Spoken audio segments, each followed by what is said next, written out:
There are products that become companies, and then there are companies that come up with a product. And one of the interesting things over the years is that many of the most successful technology franchises were products first, way before they ever became companies. And so just in my own experience, Netscape was based on a research project at the University of Illinois that we had worked on for 3 years prior. In fact, the team had come together at Illinois before we started Netscape. Microsoft, Bill Gates, and Paul Allen were like deep into PCs early on before they even thought there was a software business. Jobs and Wozniak built the first Apple as hobbyists.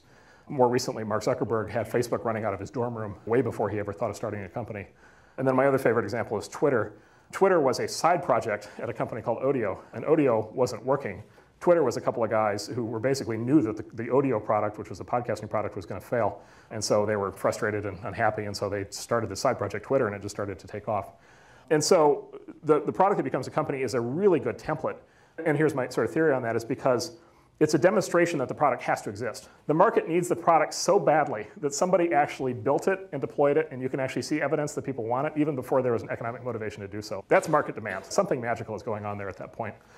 We see a lot of failure cases, which is smart entrepreneurs sitting around saying, I really want to start a company, and now let's go try to figure out something interesting and good to do. And it's very easy in that process, we found, to fool yourself into believing that there's a market and that there's a need. Because you want to find something, you have a very strong motivation to come out with an answer. It's very hard to go through that process for 3 months and then say, you know what, we can't come up with any good ideas. Let's just go back to our day jobs. Moral of the story is it has to be a really good idea. That often will be an idea that is pre-existing at the time you decide to start a company.